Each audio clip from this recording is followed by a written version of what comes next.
Hello friends, welcome to this channel. और अब हम लेसन 1 का वर्क लाइवलीहुड एंड करियर का पार्ट 7 वीडियो लेकर आए हैं। इससे पहले हमारे 6 वीडियोस और हो गए। इसमें हमने लेसन के 2 पार्ट्स करे थे। पहला वाला था वर्क के बारे में, करियर के बारे में। दूसरे वाला जो हमारा था वो एज, जेंडर और वर्क के बारे में था। और ये तीसरा जो है ये किस बारे में, चलो अब हम ये देखते हैं। आपको ये पिक्चर नज़र आ रही है? इस पिक्चर में दोनों लोग देखो, आप दोनों लोग एक ही न्यूज़पेपर पढ़ रहे हैं। एक देखो उसको पढ़ के कितना खुश है और दूसरा कितना परेशान है। ऐसा क्या होगा कि ये इतना खुश हो रहा है और ये इतना परेशान? एग्ज़ाम का रिजल्ट आया है क्या? रिजल्ट तो नहीं लग रहा, पर देखते हैं क्यों है ये इतना परेशान। तो ये तो हमारे साथ भी हो सकता है। आज हम पढ़ने बैठे हैं, कोई जना इसको बड़ी खुशी से पढ़ रहा होगा, वाह कितना मज़ा है, हम घर में बैठ के ही पढ़ पा रहे हैं, स्कूल नहीं जाना पड़ रहा है, बाहर नहीं जाना पड़ रहा है। दूसरा सोच रहा होगा पता नहीं कब तक ये ऐसे ही चलेगा, मैं कब बाहर जाऊंगा। हालात दोनों के एक से, लेकिन एक उसी में खुश है और एक उसी में परेशान है। तो कार्य, आजीविका तथा जीविका के भाग 7 में अब हम इसके बारे में देखना जा रहे हैं कि तो अब हम इसमें क्या पढ़ना शुरू करने जा रहे हैं। Attitudes and approaches to work, life skills and quality of work life. मतलब हम कार्य, उसके प्रति मनोवृत्ति और दृष्टिकोण, मतलब हमारा कार्य के लिए एटीट्यूड कहता है, क्या वो पॉजिटिव है, क्या वो नेगेटिव है, और हमारी अप्रोच कैसी है, हमारा उसके लिए क्या दृष्टिकोण है, हम क्या सोच रहे हैं अपने काम के बारे में। अगर मैं आज पढ़ा रही हूँ तो मेरा उसके बारे में क्या सोचना है, मेरे को क्या पढ़ाना अच्छा लगता है, पहली बात तो ये है। और दूसरी ये है कि मेरा एटीट्यूड पॉजिटिव है या नहीं। मैं ये भी कह सकती हूँ, हे भगवान क्लास में होते तो हम कितने मज़े से पढ़ाते, मैं सबको देख पाती। लेकिन अगर हम इसी का पॉजिटिव देखें तो ये भी तो हो सकता है कि पहले अगर मैं आपको पढ़ाती तो अब मेरे को बस अपनी क्लास के ही बच्चे मिलते, अपने स्टूडेंट्स ही मिलते, लेकिन इस बहाने मैं किसी को भी पढ़ा सकती हूँ। तो हम पॉजिटिव भी देख सकते हैं और नेगेटिव भी देख सकते हैं। अगर हम पॉजिटिव देखेंगे तो हम खुश रहेंगे, नेगेटिव देखेंगे तो परेशान होंगे। लाइफ स्किल्स मतलब जीवन कौशल या लाइफ स्किल्स जो हमें अपने ज़िंदगी को जीने की कला सिखाता हो। और क्वालिटी ऑफ वर्क लाइफ, हम सब काम करने जाते हैं, कार्य जीवन की गुणवत्ता का मतलब क्या हुआ, कार्य जीवन में जाते हैं तो उसकी क्वालिटी कैसी होनी चाहिए, उसकी गुणवत्ता कैसी होनी चाहिए। तो इसमें हम सबसे पहले क्या देखेंगे, डिफरेंट एटीट्यूड्स या मनोदृष्टि। और मनोदृष्टि का हमारी कार्य की संतुष्टि पर, मतलब हमारे जॉब सेटिस्फैक्शन पे क्या फ़र्क पड़ता है। जैसा मैंने आपको एग्जांपल दिया, अगर मैं अभी पढ़ा रही हूँ तो 2 तरीके हो सकते हैं सोचने के। पहला तो मैं ये सोचूं कि हे भगवान क्यों पढ़ाना पड़ रहा है, क्लास में इतना अच्छा होता है। दूसरा हो सकता है कि वाह अब तो मैं बहुत लोगों को देख सकती हूँ। तो अगर मैं पहली तरह से सोचूंगी तो मैं परेशान होंगी, मेरे को कोई सेटिस्फैक्शन नहीं मिलेगा पढ़ा के, कोई संतुष्टि नहीं मिलेगी, और दूसरे में मेरे को और भी अच्छा लगेगा। तो एटीट्यूड क्या है, it is a way of feeling और acting towards a person, thing और सिचुएशन। तो एटीट्यूड किसी भी आदमी के लिए, किसी भी चीज़ के लिए या किसी सर्कमस्टांसेस के लिए, किसी भी हालात के लिए जो भी व्यक्ति अपने आप को महसूस करता है वो है एटीट्यूड। अभी हम सब लॉकडाउन में हैं, कुछ लोग इसे बड़ी परेशानी से ले रहे हैं और कुछ लोग नहीं ले रहे हैं। तो ये भी एक कंडीशन है, एक हालात है, एक सिचुएशन है। तो उस पर हम कैसा फील करते हैं। अब आप देखो नीचे आपको इसमें हल्की हल्की 2 पिक्चर्स नज़र आ रही हैं। तो इस वाला जो पहला वाला कॉलम है, इसमें हम देखेंगे कि आदमी क्या करे, किस तरह से पॉजिटिव एटीट्यूड रखे कि वो खुश रहे। देखो ये कितना खुश है, और दूसरे वाले को देखो वो आपको अभी डांटने जा रहा है। तो क्या रीजंस हो सकते हैं कि हम लुक फॉरवर्ड टू चैलेंजेस। अगर हमारी ज़िंदगी में कोई चैलेंजेस है तो हम आगे बढ़ें, हम सोचें कि हर चैलेंज हमें कुछ सिखाता है। Handle difficult task with a positive outlook. जब हमने नया नया सोचा हम कैसे पढ़ाएंगे, ऑनलाइन कैसे करेंगे, तो बहुत मुश्किल लगा, लेकिन फिर ये लगा चलो कुछ नया सीखने को मिल रहा है तो be positive. Feel good about their jobs. जो भी काम आप कर रहे हैं या मैं कर रही हूँ, हमें उसके लिए अच्छा लगना चाहिए, हमें खुश होकर करना चाहिए। अपॉर्चुनिटीज़ फॉर प्रोग्रेस, मतलब हमें आगे बढ़ने के मौके दिखने चाहिए उसमें। हमें कोशिश ये करनी चाहिए हर हालात में हम सोचें कि हम आगे कैसे बढ़ सकते हैं। अपनी एबिलिटी, स्किल्स और नॉलेज, अपने ज्ञान को, अपने स्किल्स को किस लिए यूज़ करें, हम सोसाइटी के लिए और अपनी खुशी के लिए। Quality of working life of an organisation, हम जहाँ पर काम कर रहे हैं हो सकता है वो बहुत अच्छा ना हो, पर उसमें भी हमें खुश रहने की ज़रूरत है। Work as a source of energy, fulfilment and learning, job satisfaction is ensured. मतलब अगर हम काम को ये सोचते हैं कि ये हमारी एनर्जी का एक साधन है, हमें बहुत संतुष्टि देता है, हमें सीखने के मौके देता है, तो हमें कार्य में संतुष्टि मिलेगी और हम खुश रहेंगे। दूसरी तरफ ऐसे दूसरों को क्रिटिसाइज़ करने में और परेशान रहने के लिए ऐसी कौन सी चीज़ें हैं जो हमें जॉब सेटिस्फैक्शन नहीं होने देती और नेगेटिव एटीट्यूड करती हैं। अगर हम अपने हालातों को दूसरे से कंपेयर करते रहें, अपनी सैलरी को कंपेयर करते रहें, देखो उसकी तनख्वाह तो पिछले 5 सालों में इतनी बढ़ गई, मेरी नहीं बढ़ी, देखो उसके मार्क्स तो इतने आए और मेरे नहीं आए, तो हम हमेशा परेशान रहेंगे। इसके लिए अगर हम ये ना देखें कि दूसरे ने मेहनत कितनी करी, उसके पास जिम्मेदारियां कितनी थी, तो भी हम परेशान रहेंगे।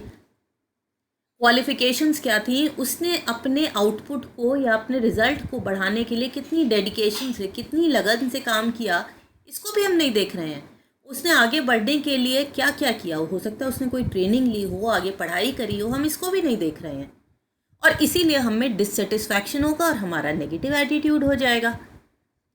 अगर हम काम को ये सोच के करें, डू समहाउ एनी हाउ, मतलब हमें काम करना है, कर करा के छुट्टी करो, मुझे आपकी क्लास लेनी है तो भाई इसे 10 मिनट में टॉपिक को निपटाओ और चलो, तो ये क्या है, ये नेगेटिव एटीट्यूड है।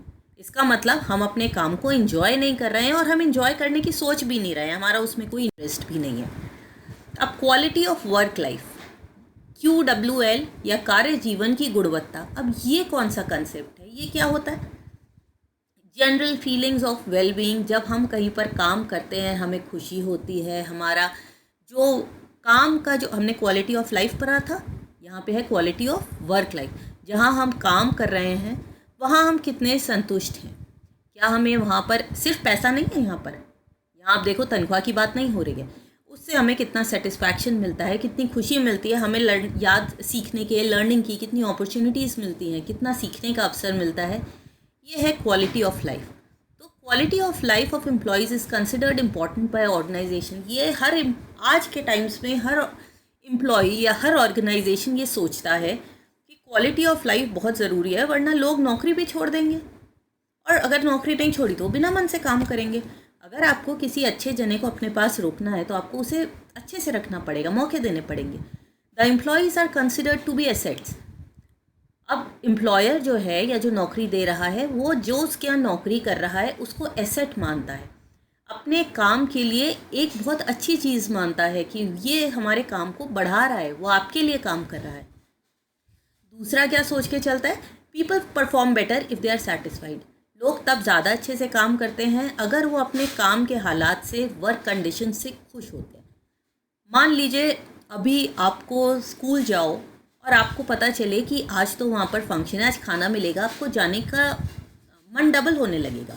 या आपको पता चले अरे वाह हमारे स्कूल में तो नई बेंचेस आई हैं, नए बोर्ड्स आए हैं, स्मार्ट क्लासेस हो गई हैं, तो भी मन करने लगेगा। तो जब वर्किंग कंडीशंस अच्छी होती हैं तो अच्छा लगता है। इसका मतलब एम्प्लॉयज़ जो हैं वो एसेट्स ही होते हैं। अगर एम्प्लॉयज़ सेटिस्फाइड हैं तो इसका मतलब उनकी सामाजिक और साइकोलॉजिकल नीड्स भी उतनी ही इम्पॉर्टेंट हैं जितने की इकोनॉमिक नीड्स। मतलब जितनी उनकी तनख्वाह और पैसा इम्पॉर्टेंट है, उतना ही सामाजिक और साइकोलॉजिकल नीड्स, उनकी मानसिक और सामाजिक दोनों ज़रूरतें भी इम्पॉर्टेंट हैं। मान लीजिए आपका बॉस ऐसा है जो आपको डांटता रहता है, आपकी वैल्यू नहीं करता, आपको छोड़ के बाकी सबसे पूछता है और आपको छोड़ देता है, क्या आप वहाँ ज़्यादा दिन सर्वाइव करोगे? आप भी दूसरी नौकरी छोड़ोगे, ढूंढोगे। It incorporates career satisfaction. तो ये जो क्वालिटी ऑफ वर्क लाइफ है, इसमें करियर सेटिस्फैक्शन और जॉब और जो कुलीग्स के साथ हमारा रिलेशनशिप है उससे सेटिस्फैक्शन मिलना चाहिए। हमें संतुष्टि होनी चाहिए कि जहाँ पर हम काम करें उसका माहौल और तनख्वाह हमारे लायक है, वहाँ पर स्ट्रेस नहीं होना चाहिए, एब्सेंस ऑफ स्ट्रेस, कोई टेंशन्स नहीं होनी चाहिए, और अपॉर्चुनिटी मिलनी चाहिए कि हम उसके डिसीजन में हिस्सा लें। बहुत ही अच्छा लगता है आप कहीं पर जाओ और वो आपसे पूछें कि तुम बताओ इस बारे में तुम क्या सोचते हो, आपको लगता है आपको इम्पोर्टेंस मिल रही है। और balance between work, career and home. और ऐसा हो जाए कि आपको घर के लिए, जैसे आप कहो मुझे घर के लिए छुट्टी चाहिए, आपको डांट पड़ जाए, छुट्टी ना मिले, तो वहाँ भी आप नहीं रह सकते। तो हर जगह पर हमें बैलेंस होना चाहिए घर के काम में और करियर में। तो गठनों द्वारा कर्मचारियों के कार्य जीवन की गुणवत्ता को महत्वपूर्ण माना गया है। तो इसमें क्या क्या चीज़ें मानी गई? कर्मचारी एक संपत्ति है और जब लोग अपनी स्थितियों से संतुष्ट होते हैं तो वो बेहतर परफॉर्म करते हैं, अच्छी परफॉर्मेंस उनकी हो जाती है। अब काम में सकारात्मक माहौल हम कैसे लेकर आ सकते हैं, कैसे ला सकते हैं, आप सोचो पहले। अगर आपको कहीं पर खुश रहना है, ऐसा माहौल लेकर आना है, तो हमें क्या करना चाहिए, बोलो। तो इस माहौल को हम कैसे कर सकते हैं, ये बहुत सारे पॉइंट्स हैं, हम इसे जल्दी जल्दी देख लेते हैं। और इसमें क्या है कि जहाँ पर हम नौकरी कर रहे हैं वो जो है हमारी ज़रूरतों का भी ध्यान दे और अपनी कंपनी की ज़रूरतों का भी ध्यान दे, दोनों का दे और दोनों के बीच में एक बैलेंस बनाए। पॉजिटिव वर्क क्लाइमेट हो, मतलब लोगों को वहाँ पर अच्छा लगे, पॉजिटिव सोचें, अच्छा सोचें, लोगों को मोटिवेशन मिले, वो और आगे बढ़कर काम करना चाहे, सबको बराबरी से ट्रीट करना चाहिए। ये ना हो कि हम किसी को आगे बढ़ा रहे हैं, प्रमोशन आपका है, मिल दूसरे को रहा है, ऐसा नहीं होना चाहिए। Ensuring and facilitating technical competence, मतलब आपको ट्रेनिंग्स मिलते रहना चाहिए ताकि आपकी फील्ड में जो भी हो रहा है वो पता रहे। Attractive and safe work environment, अब अपने ऑफिस में जाते हो, बिल्कुल सड़ा सा ऑफिस है, टूटी सी गंदी सी कुर्सियां हैं, तो उसे देख के ही काम करने का मन उतना नहीं करता।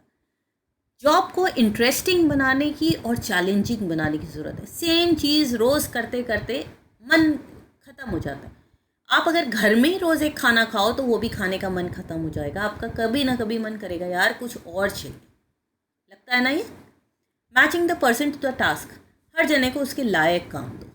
अगर कोई जना हिंदी अच्छी जानता है तो आप उसे हिंदी में ही काम दो, कोई इंग्लिश अच्छी जानता है उसे इंग्लिश का काम दो, कोई जना ऐसा है जो सब लोगों को साथ लेके चलता है तो उसको ऐसा काम दो। और जहाँ पर भी डेलीगेट हो सके, मतलब अपने काम को औरों को दिया जा सके, तो वहाँ पर काम को ज़रूर बांट के करना चाहिए। टीम स्पिरिट और टीम रिस्पॉन्सिबिलिटी, लोगों में एक टीम स्पिरिट होनी चाहिए कि हम सब एक हैं और इसको आगे बढ़ावा देना चाहिए। लोगों को ट्रेन करना चाहिए, उनका कॉन्फिडेंस कंपनी में बढ़ाना चाहिए कि कंपनी उनके बारे में भी सोचती है। उनसे समय समय पर फीडबैक लेना चाहिए, बहुत ज़रूरी है कि वो क्या सोचते हैं कंपनी के बारे में। उनको इनकरेज और उनकी तारीफ़ भी करनी चाहिए। जब मौका मिले या किसी ने कोई भी अच्छा काम किया हो तो उनकी तारीफ़ ज़रूर करें, उनको अप्रिशिएट करें और झूठे ना करें, सच करें। हर किसी व्यक्ति में कोई ना कोई ऐसा ज़रूर गुण होगा जिसकी आप तारीफ़ कर सकें। एम्पावरिंग एम्प्लॉयज़ को थोड़ी पावर दें डिसीजन लेने की। मान लो कोई व्यक्ति कुछ बेचने के लिए मार्केट में जा रहा है, तो आप उसे ये तो दो, ये इतनी ताकत तो दो कि अगर वहाँ पर वो व्यक्ति कहता है मुझे 2 रुपये कम करना है, 2 रुपये कम में मैं ये खरीदूँगा, तो उसके पास ये ताकत है या नहीं है, ये डिसीजन है या नहीं है। उसके बाद giving them authority wherever possible, जहाँ पर हो सके उनको अथॉरिटी दें डिसीजन लेने की, अपने आप अपने बारे में, औरों के बारे में निर्णय लेने की। Sustained opportunities for self development, अपने डेवलपमेंट, अपने विकास के लिए ज़रूर मौके मिलने चाहिए। ठीक है, अब हम आते हैं लाइफ स्किल्स फॉर लाइवलीहुड, मतलब आजीविका के लिए जीवन कौशल। जीवन कौशल क्या होता है, ये आपको स्कूल में भी बहुत बार कराया जाता है, ज़िंदगी में भी बहुत बार कराया जाता है। Life skills have been defined by World Health Organisation. कैसे डिफाइन किया है लाइफ स्किल्स को या जीवन कौशल को? Abilities for adaptive and positive behavior that enable individuals to deal effectively with the demands and challenges of everyday life. मतलब ये वो गुण हैं जो हमारे बिहेवियर को, हमारे व्यवहार को पॉजिटिव बनाते हैं और हर व्यक्ति को ये ताकत देते हैं कि उसकी लाइफ में जो भी चैलेंजेस आ रहे हैं, जो भी मुश्किलें आ रही हैं, उनको अच्छे से डील करें, उनमें डिस्करेज ना हो, हतोत्साहित ना हो, बल्कि पॉजिटिवली लेकर उसमें आगे बढ़े।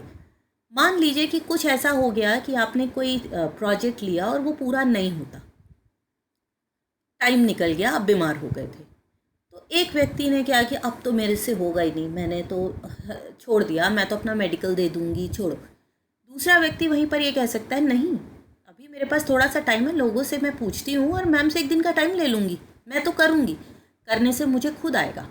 ये हमारी लाइफ स्किल्स हैं जो हमें बताती हैं हम अपनी लाइफ को कैसे अच्छा बना सकते हैं। ये जो है साइको सोशल स्किल्स होती हैं जो हमारे व्यवहार को वैल्यूड बनाती है, मतलब वैल्यू का मतलब होता है हमें सही सोच देती हैं। साइको सोशल हमारे दिमाग की और समाज की, दोनों की मिलजुल कर हमारी मानसिकता और जो समाज है, जो साइकोलॉजी है और जो सोशल स्किल्स हैं, उनको दोनों को जोड़ता है। तो समाज के हिसाब से ही हम सोचते हैं ताकि वहाँ पर सब चीज़ें पॉजिटिव हों। Include reflexive skills like problem solving and critical thinking. Reflexive skills क्या होती है? जब हमारे पास कोई ऐसी कंडीशन आती है तो हम उसके बारे में उस पर गौर करें, उसके बारे में गहन चिंतन करें, बहुत ध्यान से उसके बारे में सोचें, सारे पहलू सोचें और उसके बाद जो सही डिसीजन है उसको लें। ये तभी हो सकता है जब हम उसके सारे पॉसिबल आउटकम्स सोचेंगे और तब डिसाइड करेंगे।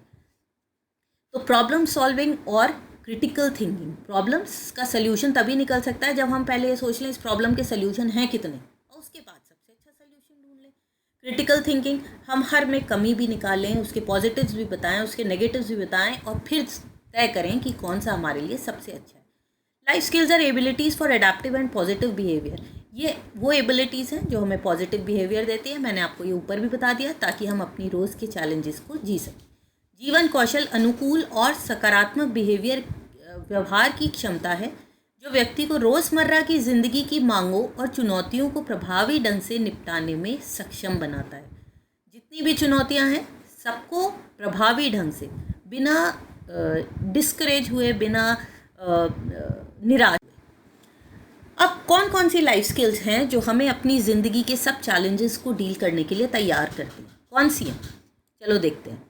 सबसे पहली है एम्पैथी। एम्पैथी का मतलब दूसरे की भावनाओं को समझना, अपने आप को दूसरों के shoes, put yourself in the others shoes, only the wearer know where the shoe pinches. इसका इन सब का क्या मतलब है कि जो व्यक्ति उन हालात से गुज़र रहा है उसके साथ सिंपैथी तो रहती है कि हाँ बेचारा, उसको उसकी जगह खुद को रख के देखो, अगर आप उस जगह होते तो आपके साथ कैसा होता। ये है एम्पैथी। कम्युनिकेशन, लोगों से किस तरह बात करनी है, ये तो आसान है लेकिन बहुत सोचना पड़ता है। कुछ लोग ऐसे होंगे आप लोगों की जान पहचान में जिनको सब पसंद करते हैं और कुछ ऐसे होंगे जिनको बहुत कम लोग पसंद करते हैं। वो सब डिपेंड करता है हम बात कैसी करते हैं। क्रिटिकल थिंकिंग, ये मैंने आपको बताया अभी, जितनी भी सिचुएशंस आएँ, जो भी हालात हों, उसमें सबके अच्छा भी सोचें, पॉजिटिव्स भी और नेगेटिव्स भी, और उसके बाद डिसाइड करें। अब ये क्या आ गया? Creative thinking, out of the box सोचो, जो हालात हैं उसमें नया नया कुछ करने की कोशिश करो। अभी आप देखो कोरोना के जो सर्कमस्टांसेस हैं उनमें कितने लोग नए नए वेंटिलेटर्स बना रहे हैं, नई तरह से सैनिटाइजर्स बना रहे हैं। वो कैसे बना पा रहे हैं? अब जो कूड़े में से लोग बना रहे हैं, जो वेस्ट मटेरियल है, तो जो हम वेस्ट और बेस्ट आउट ऑफ वेस्ट करते थे ना बचपन में से, वो था क्रिएटिव थिंकिंग, कुछ नया सोचना, पुराने में से ही नया निकालना। इंटरपर्सनल रिलेशंस, एक दूसरे से हमारा व्यवहार कैसा है, हम एक दूसरे के साथ कैसे बिहेव करते हैं। कोपिंग विद इमोशंस, अपने इमोशंस से डील करना। कुछ लोग ऐसे होते हैं सेम हालात में बहुत जल्दी कोई बीमार हो गया तो उन्हें समझ में ही नहीं आता क्या करना, तो अपने भावनाओं पे कंट्रोल करना, इमोशंस को कंट्रोल करना। नेक्स्ट ये क्या आ रहा है? कोपिंग विद स्ट्रेस, हम अपने तनाव से कैसे डील करते हैं। कुछ लोग तनाव में आगे सोच नहीं पाते, सही समझ नहीं पाते, तो तनाव में जब भी स्ट्रेस हो, शांत हो, गहरी सांसें लो, ये सब हमें लाइफ स्किल्स सिखाती हैं।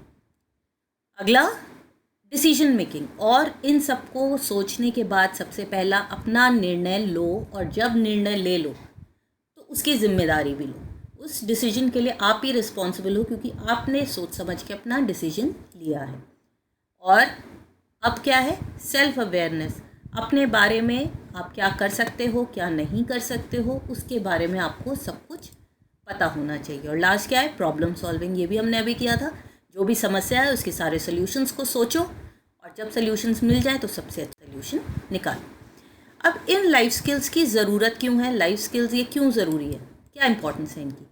ये लोगों को चैलेंजेस को डील करने की सोच देते हैं, हमारी लाइफ को, हमारी हेल्थ को, वेलबींग को प्रमोट करते हैं। अगर हम बहुत ज़्यादा स्ट्रेस में रहेंगे तो बहुत बीमारियां आजकल स्ट्रेस से, हाइपरटेंशन, डायबिटीज़, ये सब स्ट्रेस से होती हैं। तो अगर हम हेल्दी रहेंगे, हमारी सोच और दिमाग में टेंशन नहीं होंगी, तो हम हेल्दी रहेंगे।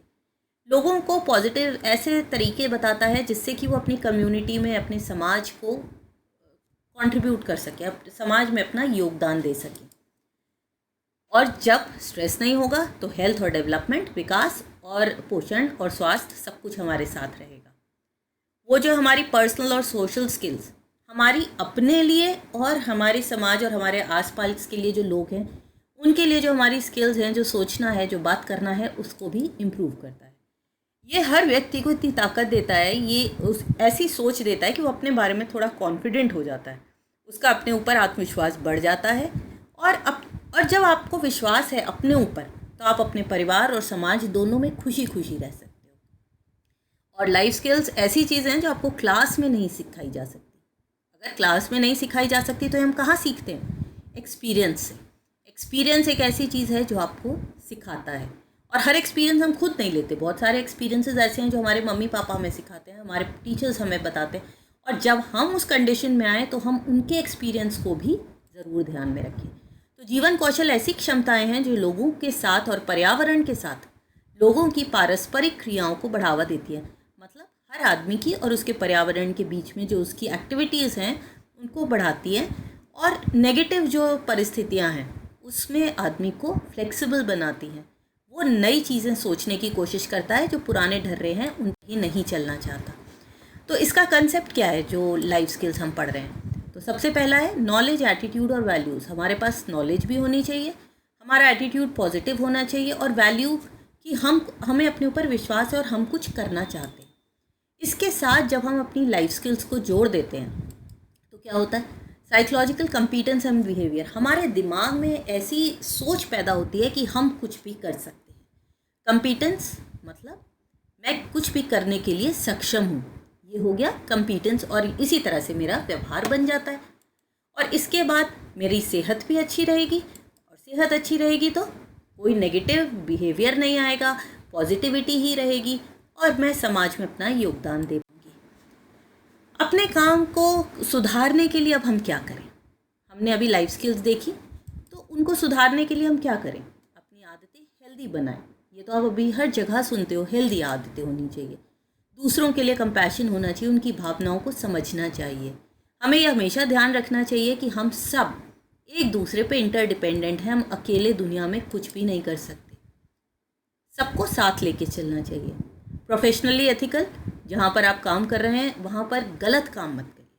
जो भी काम करिए नैतिकता से करिए, सही करिए, एथिकली करेक्ट होना चाहिए। अपने पार्टनर्स को, आपके नीचे जो काम कर रहे हैं, आपके बराबर जो कर रहे हैं, उन सबको एहसास दिलाइए वो एक टीम है, और हम आगे बढ़ेंगे तो टीम में, और अगर पीछे जाएंगे तो वो पूरी टीम का नुकसान होगा। Responsive to situations and not reactive. Responsive मतलब मान लीजिए मैं आज गई और मेरे को मेरे बॉस ने डांट दिया, तो रिएक्शन क्या होगा? ये तो बिल्कुल आदमी सही नहीं है, मेरी गलती भी नहीं थी, मुझे डांट दिया, छोड़ो मैं ये नौकरी नहीं करूँगी, या ये तो ऐसी है मैं इसकी बात नहीं सुनूंगी। ये रिएक्शन हुआ। और रिस्पॉन्स क्या है? आप सोचो उन्होंने आपको क्यों कहा, कोई कारण होगा उसका, फिर उस कारण में जाओ और उसके बाद ये तय करो कि क्या वो सही था या गलत। रिएक्ट नहीं करना, फ्लेक्सिबल होना है, अडेप्टेबल होना, और प्रॉब्लम सॉल्विंग। हमें ये सोचना है समस्या क्या थी, उसका समाधान क्या है, क्या अडेप्ट कर सकते हैं हम, अगर थोड़ा सा बदल जाएं तो क्या हम उसमें अडेप्ट कर पाएंगे, उसमें रह पाएंगे, और समाज में एक अच्छे सिटीज़न, अच्छे नागरिक बनकर अपने आसपास को भी अच्छा करें। ज़िंदगी के जो हमारे लेसन्स हैं, जो हमें पाठ पढ़ाती है, उसे याद रखें, आगे जाके भूलें ना। और जो दूसरे आगे बढ़ रहे हैं तो उससे जलो मत। अगर दूसरों के अचीवमेंट पे अगर दूसरा कुछ अच्छा कर रहा है तो बजाय इसके कि हम आगे बढ़ें, आप उसे नीचे खींच लो। जैसे आपने वो सुना है, क्या था वो, मेंढक वाला, कि अगर आप मेंढक से आगे नहीं बढ़ पा रहे हो तो उसे नीचे खींच लो। ऐसा मत करो, इससे आप तो आगे नहीं बढ़ोगे लेकिन आप हमेशा परेशान रहोगे। एक ये लास्ट टॉपिक है, essential soft skills at work place. कहीं भी नौकरी कर रहे हैं, काम कर रहे हैं, तो हमें ऐसी कौन सी स्किल्स हैं जो हमारे अंदर हों तो हम आगे बढ़ पाएंगे। सबसे पहला, वर्किंग प्रोडक्टिवली। काम ऐसा करो कि आउटपुट आए, लोगों को दिखे कि आपने कुछ किया है। लर्निंग इफेक्टिवली, वहाँ पे आप जो भी सीखो, ज़रूरी नहीं हर चीज़ क्लास में सीखी जाए, आप रोज़ हर क्षण हर मोमेंट कुछ सीखते हो, तो सीखने के लिए अपने आँख कान खुले रखो। कम्युनिकेटिंग क्लियरली, आप जो कहना चाहते हो खुल के कहो, लेकिन सोच समझ के कहो किससे बात कर रहे हैं। वर्क कोऑपरेटिवली, हमने डिस्कस कर लिया, टीम की तरह काम करो, साथ लेके करो। थिंकिंग क्रिएटिवली एंड क्रिटिकली, हर चीज़ के फ़ायदे नुकसान सोचो, नई चीज़ों को सोचने की कोशिश करो। Concentration, alertness and presence of mind, हर चीज़ को ध्यान से करो, सोच समझ के करो, अपने दिमाग का इस्तेमाल करो। टैक्टफुलनेस, एम्पैथी और सॉफ्ट स्किल्स। टैक्टफुलनेस मतलब कहीं कहीं पर आपको हर जगह बिल्कुल सीधा ना बोलकर टैक्ट से बोलना चाहिए, डिप्लोमेसी दिखानी पड़ती है कि हालात कंट्रोल में रहें। जैसे अगर आपको कुछ गलत दिख रहा है और आपका बॉस कर रहा है, आप उससे ये तो नहीं कह दोगे हटो तुम्हें कुछ नहीं आता। आपको थोड़ी टैक्ट से बात करनी पड़ती है। एबिलिटी टू ट्रेन डेलीगेट्स, मतलब आपके अंडर जो काम कर रहे हैं उनको सिखाने का भी काम आपका है। 4 थॉट ऑन विजन। और अगर आप बॉस हैं तो आपको ये सोचना भी आप ही का काम है कि आप अपनी कंपनी को कहाँ ले जाते हो। एबिलिटी टू मल्टीटास्क, ये हम अगले यूनिट में भी करेंगे। मल्टीटास्क का मतलब है एक साथ कई सारे काम करना। जैसे हो सकता है आप मेरा वीडियो सुनते सुनते कुछ खा रहे हो, मल्टीटास्किंग हो गई। ये तो घरेलू सी है, अभी इसको प्रॉपरली वर्क प्लेस पे कैसे यूज़ करते हैं ये हम आगे पढ़ेंगे, ठीक है। मेरे ख्याल से आपको ये टॉपिक क्लियर हो गया होगा। और इन दोनों में से आप कौन सा वाला बनना चाहोगे? ये वाला जो परेशान है, ये जो खुश है? तो खुशी खुशी आपको अगर ये चैनल पसंद आया हो तो खुशी खुशी इसको लाइक करो, शेयर करो और सब्सक्राइब करो।